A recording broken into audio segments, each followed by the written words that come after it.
Good morning viewers, कैसे हो आप सब।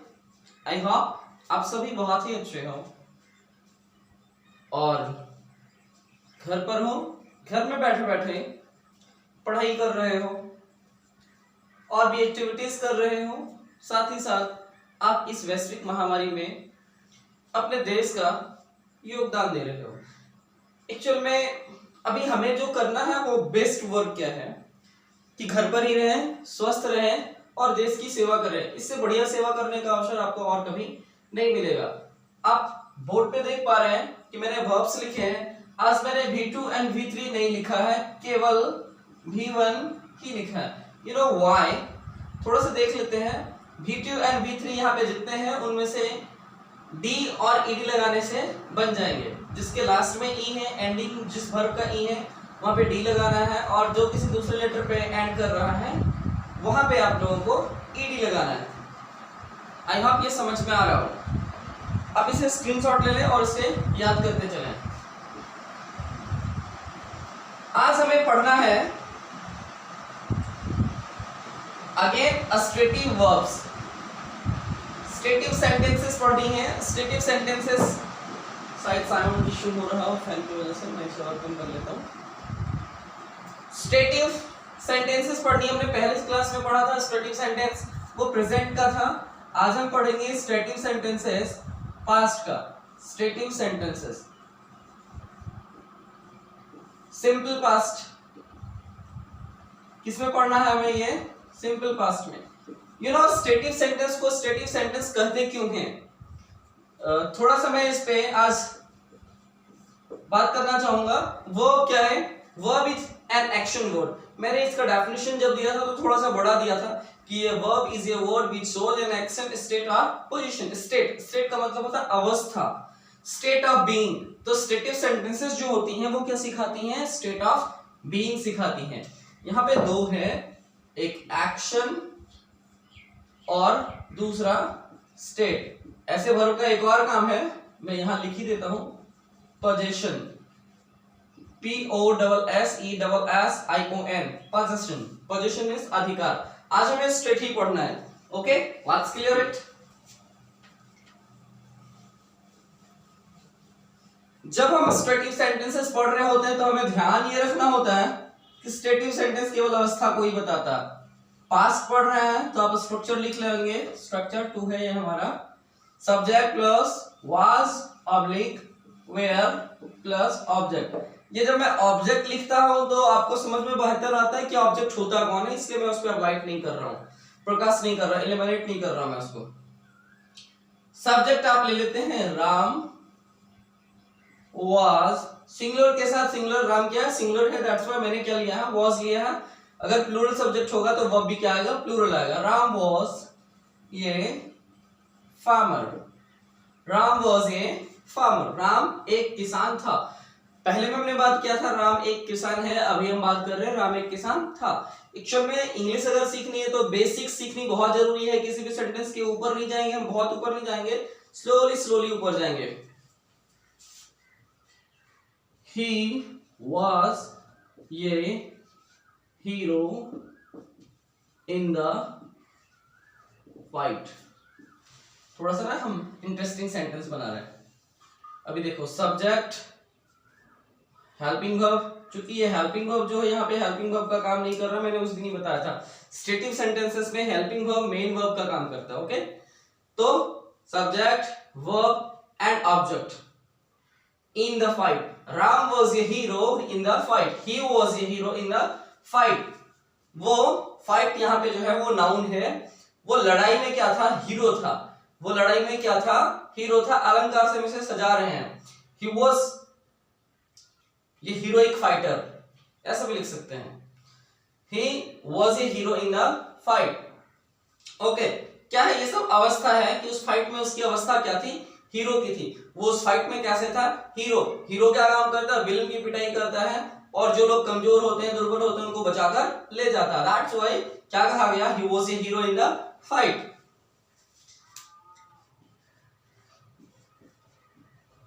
My friend was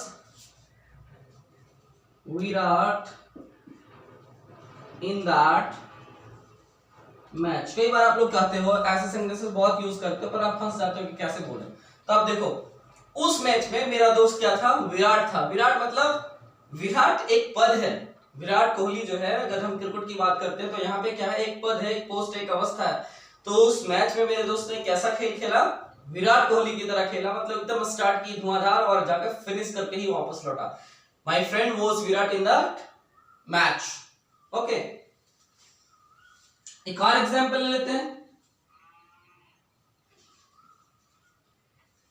C is, तो अभी हमें क्या करना है? इज को वॉज में कन्वर्ट कर देना। इज हम नहीं कर रहे हैं। सी वॉज, ये परफेक्ट मॉम, वो एक परफेक्ट मां थी। कैसी मां थी? परफेक्ट मां थी। अवस्था, ये जो सेंटेंसेस हमने लिखी अभी आप ध्यान से देखो, फॉर्चुनेटली या अनफॉर्चुनेटली, लकीली मैंने क्या लिखा? सारे सेंटेंसेस सिंगुलर लिखा, भी मैं प्लूरल लिखूंगा, it's okay. Ram was a farmer, he was a hero in the fight, my friend was Virat in the match, she was a perfect man. अलग अलग अवस्था है, लेकिन है क्या? ये सारी अवस्था ही है, स्टेट ऑफ बीइंग ही है। स्टेट ऑफ बीइंग, बीइंग का मतलब होता है living things, and state means होता है अवस्था, किसी भी लिविंग थिंग्स की अवस्था। ये सारे सेंटेंसेस क्या बता रहे हैं? अवस्था बता रहे हैं। हटा दूं? ओके। नेगेटिव बनाना है तो नेगेटिव बनाने का एक सिंपल सा रूल होता है कि हेल्पिंग वर्ब के बाद हमें नॉट लिखना है। तो राम एक किसान नहीं था, Ram was not a farmer, वो उस फाइट में हीरो नहीं था, he was not a hero in the fight. My friend was not Virat in that match, she was not a perfect mom. Okay, तो ये हमारा कंप्लीट हो गया। इंट्रोगेटिव बनाना है तो क्या करेंगे? इंट्रोगेटिव बनाने के लिए हेल्पिंग वर्ब को पहले लिखेंगे, and then subject, and then object. Stative sentences कई बार ऑब्जेक्ट पे ना खत्म होकर के एडजेक्टिव पे खत्म होते हैं। बस यहां पे देखते हैं, they were rich, they were rich, वे लोग अमीर थे।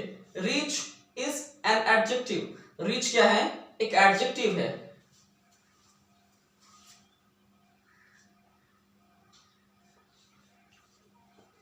I am, चलो ये भी बढ़िया है। स्मार्ट, स्मार्ट क्या है? एडजेक्टिव है। तो स्टेटिव एडजेक्टिव, ये सेंटेंसेस जो हैं वो क्या है? यहाँ पे एडजेक्टिव कैसा एडजेक्टिव है? स्टेटिव। जब एडजेक्टिव पे ही सेंटेंस खत्म हो जाए तो वो एडजेक्टिव क्या कहलाता है? स्टेटिव एडजेक्टिव कहलाता है। एंड स्टेटिव एडजेक्टिव के पहले आर्टिकल का यूज नहीं होता। तो आई एम स्मार्ट, मैंने ये का यूज नहीं किया है। We are kind, we are kind। अभी मैंने 3 सेंटेंसेस में लगातार क्या यूज किया है? Adjective, adjective, adjective. ओके, तो ये सेंटेंसेस क्या बता रहे हैं? अवस्था दिखा रहे हैं।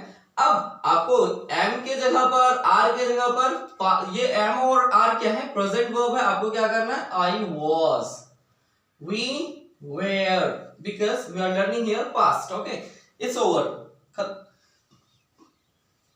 एक और स्ट्रक्चर हम आज पढ़ेंगे, एक नहीं, अब हम जो भी स्ट्रक्चर पढ़ेंगे वो पैरेलल पढ़ते जाएंगे। पैरेलल का मतलब होता है समानांतर, साथ साथ सीखते जाएंगे। कोशिश करते हैं, मैं कोशिश करूंगा if it is possible. Today we have to learn also do, does and did। मैं इसके लिए 2 अलग अलग फ्रेमवर्क नहीं तैयार करूंगा, एक ही फ्रेमवर्क तैयार करूंगा और आप बहुत इजीली सीख जाओगे। स्ट्रक्चर लिखते हैं, subject plus do oblique does oblique did. अभी आप इसको ब्रैकेट में रख दो, इसे यूज नहीं करना है, ये ब्रैकेट में। ओके, ब्रैकेट में रखने का मतलब it is not a math calculation, but आपको इसे रखना है, अभी यूज नहीं करना है। आपको यूज करना है subject plus V1 oblique V5 oblique V2 plus object. Subject plus V1 oblique V5 oblique V2 plus object. Rules याद रखोगे, बहुत मजा आने वाला है। ये सेंटेंसेस अगेन है simple present and simple past की। कहां से लिया हमने structure? Simple present and simple past से। जिसे present indefinite and past indefinite भी कहते हैं। स्ट्रक्चर क्या है? Subject plus V1 oblique V5 oblique V2 plus object. ध्यान में ये रखना है कि जब पास्ट आईडी मैं लिख देता हूं, प्रेजेंट के लिए आईडी है ता है, ती है, ते है, ती हूं, ता हूं, etc। पास्ट के लिए आईडी है ता था, ती थी, आप देख पा रहे हो, ते थे, या, ई, ए, etc। Let's understand students, present में जो सेंटेंसेस होंगे प्रेजेंट इंडेफिनिट में, वो खत्म होंगे कहां पे? ता है, ती है, ते है, ती हूं, ता हूं, etc पे। इन्हीं के इर्द गिर्द सभी वाक्य होंगे। पास्ट इंडेफिनिट के जो सेंटेंसेस होंगे वो खत्म होंगे ता था, ती थी, ते थे, या, ई, ये, ए, etc पे।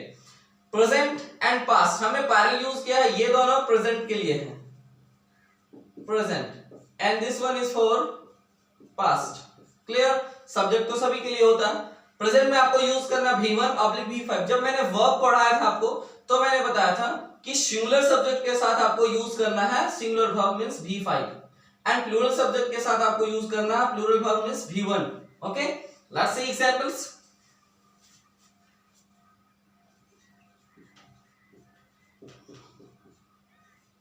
आप लोग अंग्रेजी सीखते हो, यू नो व्हाट, कि प्रेजेंट इंडेफिनिट में कोई भी सेंटेंस कब होगा?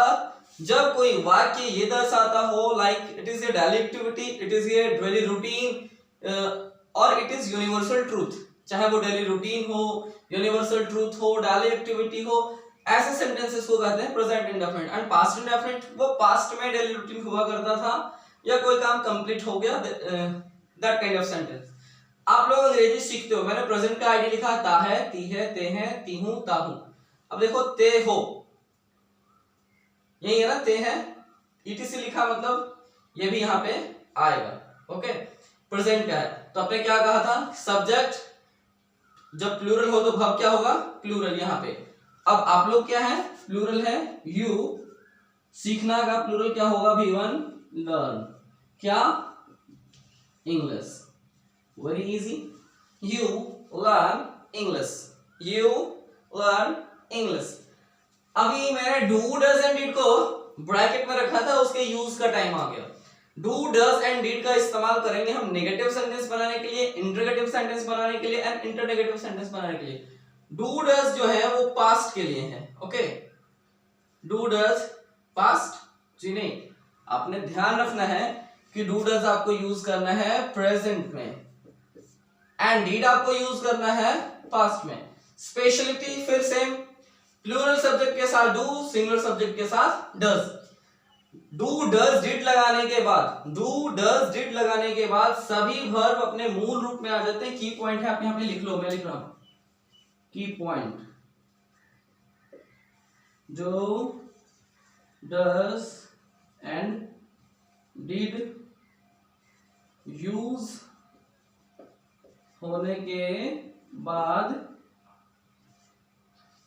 वर्ब अपने मूल रूप अर्थात V1 में यूज किया जाता है। ओके, समझ में आ गई बात? कि अगर आपने नेगेटिव बनाने के लिए डू, डज या डिड का इस्तेमाल कर लिया, प्रेजेंट में डू, डज एंड पास्ट में डिड, तो आपको क्या करना है? फिर से V5 नहीं लिखना है, V2 नहीं लिखना है, रिपीट नहीं होगी, उनकी आवृत्ति नहीं होगी, वो क्या हो जाएंगे? V1 हो जाएंगे। अब क्या लिखना है? यू लर्न इंग्लिश, तो यू प्लूरल है, that means do. You do not learn English, आप अंग्रेजी नहीं सीखते हो। क्या आप अंग्रेजी सीखते हो? वेरी सिंपल, आपको क्या करना है? Do you learn English? मैंने पहले भी बताया था अपने क्लासेस में कि जब हम क्वेश्चन सेंटेंस बनाएंगे तो लास्ट में क्वेश्चन मार्क देंगे एंड हेल्पिंग वर्ब से सेंटेंस स्टार्ट करेंगे। यहाँ मैंने किया।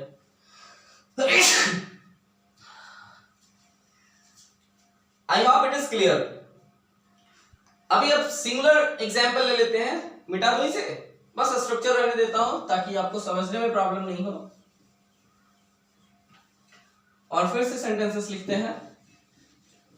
आई होप कि आपने ये सब लिख लिया है। अभी तो हमने प्लूरल एग्जांपल लिया था, अब सिंगुलर लेते हैं। सीता गीत गाती है। बिल्कुल इजी सेंटेंसेस लेने हैं स्टूडेंट सीखने के लिए। जब आपका लेवल थोड़ा सा बड़ा होता जाएगा आप सेंटेंसेस को थोड़ा सा कॉम्प्लेक्स करते जाएंगे। अभी आपको सिंपल सेंटेंसेस बताने हैं और बनाने हैं। सरल वाक्य, मिश्र वाक्य एंड जटिल वाक्य। अभी आपको क्या सीखना है? सिंपल सीखना है। सीता गीत गाती है। सीता क्या है? सिंगुलर है। सिंगुलर सब्जेक्ट के साथ हमें लेना है सिंगुलर वर्ब। तो सिंगुलर वर्ब क्या था? ये V5 था। सीता, गाना का होता है सिंग, सिंग का V5 होता है सिंग्स। आपको V1, V2, V3, V4, V5 मैंने सिखाया था, आपने याद कर लिया होगा। आई होप मैं हर दिन आपको वर्ब्स इसीलिए दे रहा हूं। Sita sings what? सॉन्ग। ये सॉन्ग। सीता सिंग्स ये सॉन्ग। नेगेटिव बनाना है तो क्या करना है? सीता, अब इसके साथ सिंगुलर हेल्पिंग वर्ब लाना है, दैट मींस डज नॉट। अभी मैंने यहाँ पे पॉइंट लिखा है कि डू डज डिड यूज होने के बाद वर्ब क्या हो जाता है? अपने मेन फॉर्म में आ जाता है, मींस V1 में आ जाता। तो डज नॉट सिंग ये सॉन्ग। आई होप समझ में आ गया। इंटरोगेटिव बनाना है, क्या करना है आपको? डज सीता सिंग ये सॉन्ग। अभी मैंने जानबूझकर यहाँ एक गलती की है जो आप ऑलमोस्ट करते हो, कि जब भी आप प्रॉपर नाउन लिख रहे हो तो स्मॉल लेटर बीच में बिल्कुल नहीं लिखना है, आपको कैपिटल लेटर लिखना है। ये ध्यान रखना। डज सीता सिंग ये song. Is it clear? Okay, हमने सिंगुलर सब्जेक्ट देख लिया, प्लूरल सब्जेक्ट देख लिया। आई के लिए मैंने बताया था कि आई एकमात्र सब्जेक्ट है जो सिंगुलर होने के बाद भी V1 एंड डू को फॉलो करता है, दैट मींस प्लूरल वर्ब को फॉलो करता है। उसे याद रख लेना एक्सेप्शन के तौर पर। अब हम पास्ट का एग्जांपल देखते हैं। बहुत कुछ नहीं बदलना, बस यहाँ पे हमको गाती है की जगह पे कर देना है गाती थी। सब्जेक्ट एंड V2 पास्ट में सभी के लिए। तो क्या हो जाएगा? सिंग का V2 क्या होता है? सिंग का V2 होता है शैंग। सीता सैंग ये सॉन्ग। फिर क्या होगा? नेगेटिव जब बनाएंगे हम, सीता डिड नॉट सिंग ये सॉन्ग। सिंग का सिंग ही रहेगा, क्यों भाई? क्योंकि हमने V2 को V1 में पहले कन्वर्ट कर लिया है, क्योंकि जब V5 था तभी हमने V1 में कन्वर्ट कर लिया था। वर्ब किसी भी फॉर्म में हो, स्पेशली वो किस फॉर्म में होता है? V1, V5 and V2, present indefinite and past indefinite में। तो आप जब हेल्पिंग वर्ब वहां पे इस्तेमाल कर रहे हो, मींस नेगेटिव सेंटेंस बना रहे हो और इंटरोगेटिव सेंटेंस बना रहे हो, तो आपको क्या करना है? डू डज डिड लगाने के बाद उसे V1 में ले आना है। क्लियर? डज सीता सिंग ये सॉन्ग, ये प्रेजेंट के लिए था, तो पास्ट के लिए क्या हो जाएगा? डिड सीता सिंग ये सॉन्ग। क्या? सीता गीत गाती थी। आई होप ये कॉन्सेप्ट बहुत अच्छे से क्लियर हो गया होगा।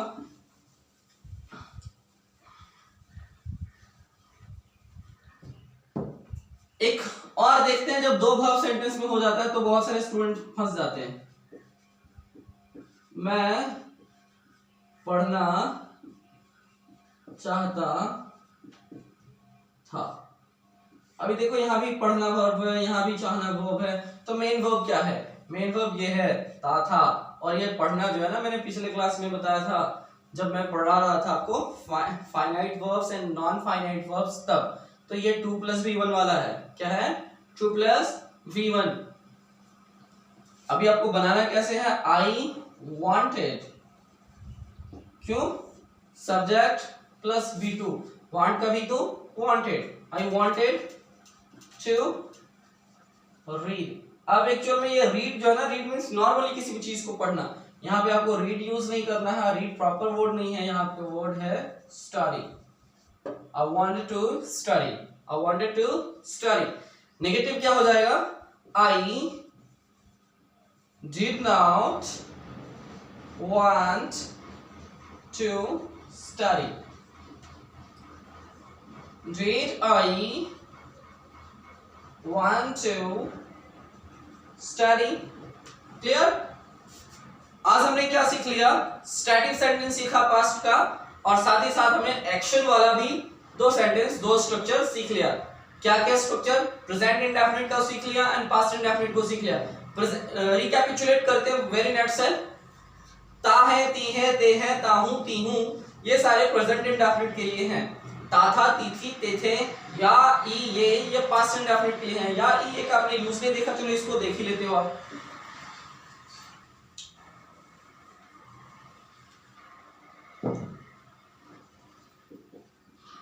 आपने रोटी खाई। अब ये देखो, ये सेंटेंस जब है ना ई पे आके खत्म हो गया, दैट मींस पास्ट इंडेफिनिट। आपने यू वी टू ईट का at what, bread. Clear? Negative you did लगाएंगे, नॉट लगाएंगे, जैसा डिड लगाएंगे क्या हो जाएगा, V1 हो जाएगा। यू डिड नॉट ईट ये ब्रेड। मोस्ट, जब मैं कॉपी जांच करता हूं किसी भी क्लास के, चाहे वो 9, 10, 11, 12 के लेवल के ही क्यों ना हो, तो क्या होता है ये देखने को मिलता है कि जब स्टूडेंट्स नेगेटिव बना रहे होते हैं present indefinite and past indefinite का, तो ज्यादातर स्टूडेंट ये गलती करते हैं कि डिड लगाते हैं, डज लगाते हैं, डू लगाते हैं एंड देन आफ्टर वर्ब को उसी फॉर्म में छोड़ देते हैं जिस फॉर्म में वो पहले था। आपको ये गलती बिल्कुल नहीं करनी है। जब आप डू डज डिड को लगाओ तो ये की पॉइंट 100% याद रखनी है आपको कि डू डज डिड लगाने के बाद वर्ब को हर हाल में क्या होना है, मेन फॉर्म में होना है, मींस V1 में होना। You did not eat a bread. अभी नेगेटिव हो गया, इंटरोगेटिव होगा तो क्या होगा, डिड यू ईट ये ब्रेड, एंड खत्म कहां पे होगा, क्वेश्चन मार्क पे। Clear? Keep watching my videos, keep learning while sitting at home, keep sharing my videos. मेरे चैनल को सब्सक्राइब कर लो, लाइक करो। मुझे बहुत अच्छा लगेगा जब आप स्टूडेंट्स कुछ कमेंट करोगे पूरे वीडियोस को देखने के बाद। प्लीज पूरे वीडियो को एंड तक देखो सीखने के लिए, और लास्ट में कुछ कमेंट करो कि सर यहाँ पे कॉन्सेप्ट क्लियर नहीं हो पाया, अदरवाइज कंटेंट बहुत अच्छा था, समझने में बहुत आसानी हुई। अभी आप जैसे जैसे कंटेंट देखोगे, सीखोगे, आप एंजॉय करोगे, और मैं भी एंजॉय तब करूंगा जब आप उसमें लाइक एंड कमेंट करोगे। If you do not like it and comment it, मुझे मजा नहीं आता है। So keep watching, keep learning, keep sharing my videos. Thank you, stay home, stay safe.